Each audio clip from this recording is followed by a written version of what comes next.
আমার অবস্থান ঋণ খেলাপিদের বিরুদ্ধে, লুটেরাদের বিরুদ্ধে, যারা ব্যাংকের টাকা গত 17 বছর বা আসলে আমরা এই কিছুদিন নির্বাচনকালীন একটা বিষয় পরিলক্ষিত করেছি। লুটেরাররা আওয়ামী লীগের লুটেরার, বিএনপির লুটেরার, এই লুটেরারদের পরিচয় একটাই, তারা হচ্ছে ব্যাংক খেলাপি, ভোট ডাকাত, তারা হচ্ছে ব্যাংক ডাকাত।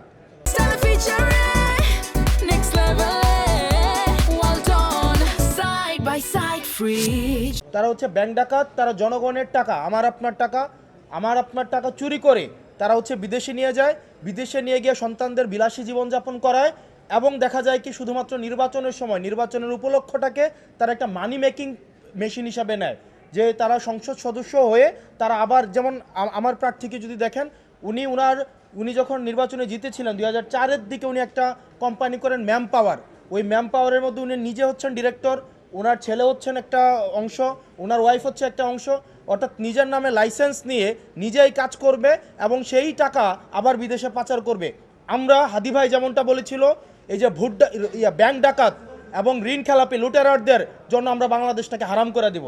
তারা শুধুমাত্র নির্বাচনের সময় তারা মূলত হচ্ছে তারা বিদেশি নাগরিক, অনেকে আছে বিদেশি নাগরিক, শুধু নির্বাচনের সময় দেশে আসে সুসময়ের পাখি হিসেবে, যদি উত্তর দক্ষিণ হয় তারা আবার বিদেশে চলে যায়। ঠিক একইভাবে এই নির্বাচনটা এই ব্যাংক ডাকাতরা শুধুমাত্র তারা এটাকে নেয় শুধুমাত্র একটা মানি মেকিং একটা প্রজেক্ট হিসাবে।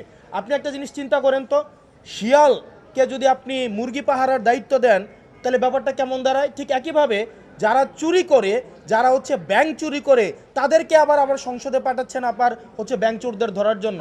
ব্যাংক চোরদেরকে সংসদে পাঠিয়ে কখনোই ব্যাংক চোর ধরা যাবে না।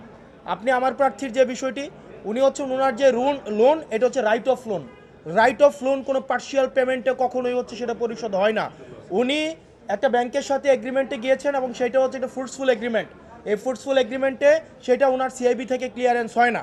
দেখেন, আমরা চাই প্রতিনিধিত্বশীল ব্যবস্থার মধ্য দিয়েই জনগণের ম্যান্ডেট নিয়ে যারা ক্ষমতায় যাবে তারা ক্ষমতায় যাক, সেটা নিয়ে সমস্যা নাই, কিন্তু এটা আমাদের একটা দীর্ঘমেয়াদী একটা ফাইটের একটা অংশ।